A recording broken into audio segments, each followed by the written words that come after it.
हर हर महादेव, जय बाबा केदार। तो दोस्तों, आज तारीख है 5 मई और आज हम बात करने वाले हैं केदारनाथ धाम के एक ऐसे अपडेट के बारे में जिसने पूरे केदार घाटी का नज़ारा ही बदल कर रख दिया है। और दोस्तों, वीडियो में आगे बढ़ने से पहले एक छोटी सी काम की बात। अगर आप में से कोई भी इस साल चारधाम यात्रा जाने का प्लान बना रहे हैं लेकिन होटल, खाना या ट्रांसपोर्ट को लेकर टेंशन में हैं, तो मैं आपको एक आसान तरीका बता दूं। देवस्थान एक्सपर्ट के साथ आप अपनी पूरी यात्रा पहले से प्लान कर सकते हैं। यहां आपको अच्छा होटल, खाने पीने की व्यवस्था और गाड़ी की सुविधा सब कुछ मिल जाता है। और अगर आप हेलीकॉप्टर से जाना चाहते हैं तो वह ऑप्शन भी उपलब्ध है। स्क्रीन पर जो नंबर दिया है वहां एक बार कॉल या व्हाट्सएप करके जानकारी जरूर ले लीजिए। बाकी चलिए अब आगे बढ़ते हैं आज के अपडेट पर। तो दोस्तों, अगर आप आज का दृश्य देखेंगे तो आपको यकीन ही नहीं होगा कि यह मई का महीना चल रहा है। पूरा का पूरा केदारनाथ धाम सफेद बर्फ की मोटी चादर से ढक चुका है। चारों तरफ जहां भी नजर डालिए सिर्फ और सिर्फ बर्फ ही बर्फ दिखाई दे रही है। मंदिर परिसर, आसपास की पहाड़ियां, रास्ते, सब कुछ एकदम सफेद हो चुका है।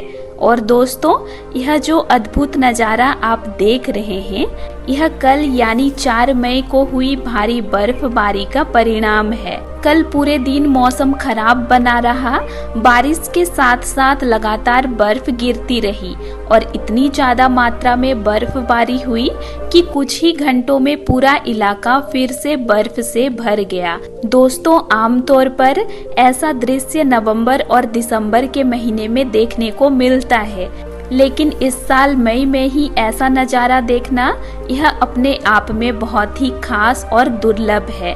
और यही वजह है कि जो भी श्रद्धालु इस समय केदारनाथ धाम में मौजूद हैं, वो अपने आप को बहुत भाग्यशाली मान रहे हैं, क्योंकि उन्हें एक साथ 2 चीजों का अनुभव मिल रहा है।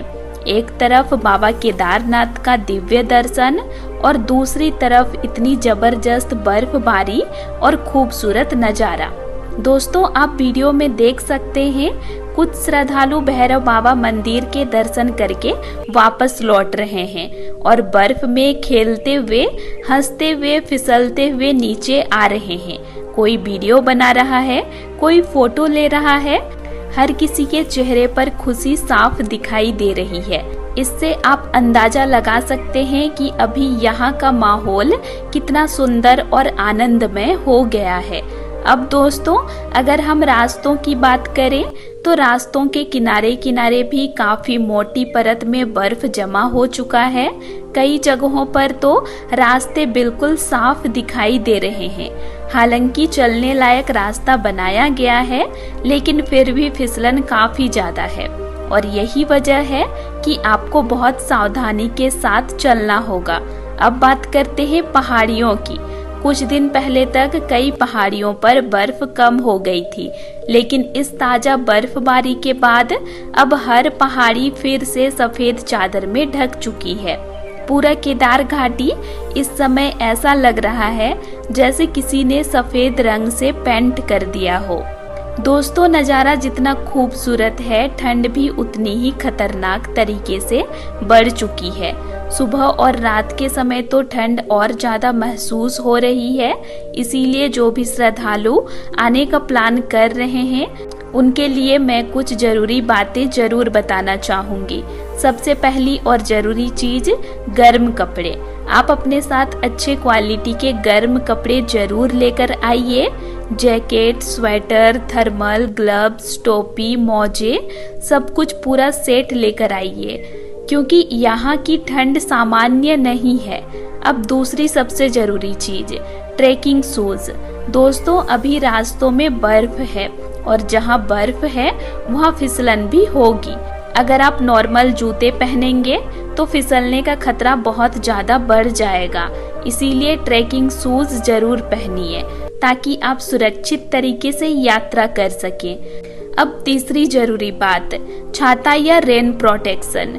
यहाँ मौसम कभी भी बदल सकता है। अभी धूप है तो अगले ही घंटे में बर्फबारी या बारिश शुरू हो सकती है। इसीलिए अपने साथ छाता जरूर रखें। अब बात करते हैं आज के मौसम की।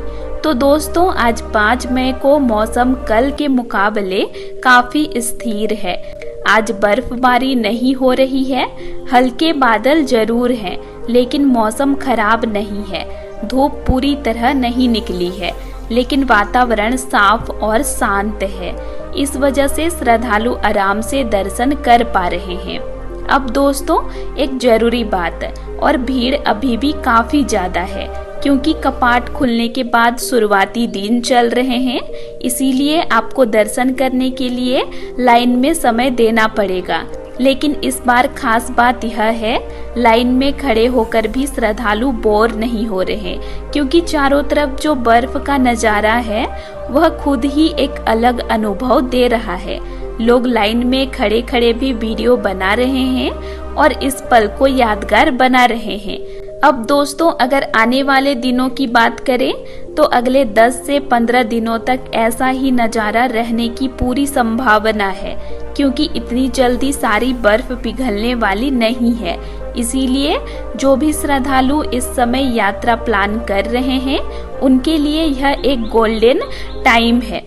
आपको बर्फ भी देखने को मिलेगा और बाबा के दर्शन भी। लेकिन दोस्तों एक चीज हमेशा याद रखिए, नजारा जितना खूबसूरत है उतना ही सावधानी भी जरूरी है। संभल कर चलिए, जल्दबाजी मत कीजिए और प्रशासन के हर निर्देश का पालन कीजिए, क्योंकि आपकी सुरक्षा सबसे ज्यादा जरूरी है। और दोस्तों अब मैं आप लोगों को एक और बहुत जरूरी चीज बताना चाहूंगी। जब इतनी ज्यादा बर्फबारी हो जाती है तो सिर्फ नजारा ही नहीं बदलता, बल्कि पूरी यात्रा का अनुभव भी बदल जाता है। आपको चलने में ज्यादा सावधानी रखनी पड़ती है, खास तौर पर सुबह और शाम के समय, क्योंकि उस टाइम बर्फ और भी ज्यादा सख्त और फिसलन भरी हो जाती है।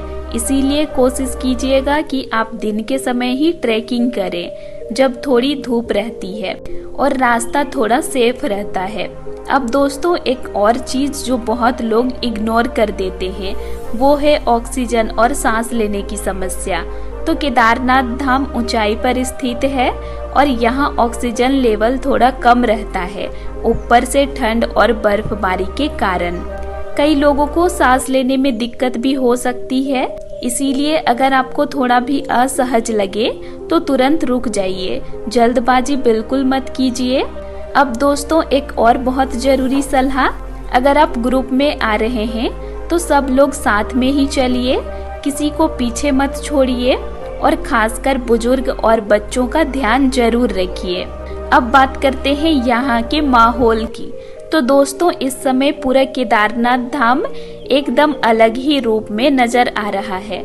जहाँ एक तरफ बर्फ से ढकी घाटी है, वहीं दूसरी तरफ मंदिर में लगातार घंटियों की आवाज, भजन, जयकारे, हर हर महादेव की गूंज, यह सब मिलकर एक ऐसा माहौल बना देते हैं जिसे शब्दों में समझाना मुश्किल है।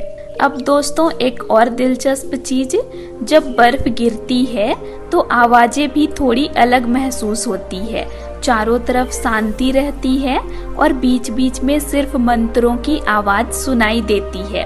यह अनुभव बहुत ही अलग होता है और शायद यही वजह है कि जो भी श्रद्धालु इस समय यहाँ हैं, वो इस यात्रा को जिंदगी की सबसे खास यात्रा मान रहे हैं। अब दोस्तों अगर आप आने का प्लान कर रहे हैं तो मैं आपको एक छोटी सी सलाह देना चाहूंगी।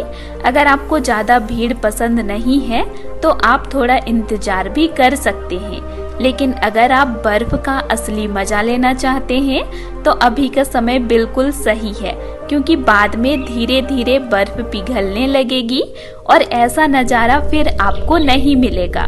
अब दोस्तों अंत में एक और जरूरी बात, कृपया यात्रा के दौरान साफ सफाई का ध्यान रखें। बर्फ में कचरा फेंकना बिल्कुल गलत है, क्योंकि बाद में वही कचरा पिघल कर पूरे वातावरण को खराब करता है।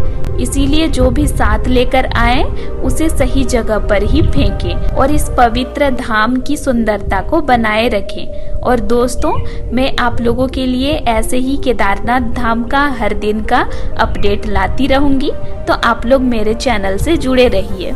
तो दोस्तों आज के लिए इतना ही, और आप लोगों को मेरा आज का इन्फॉर्मेशन कैसे लगा ये मुझे कमेंट करके ज़रूर बताइएगा।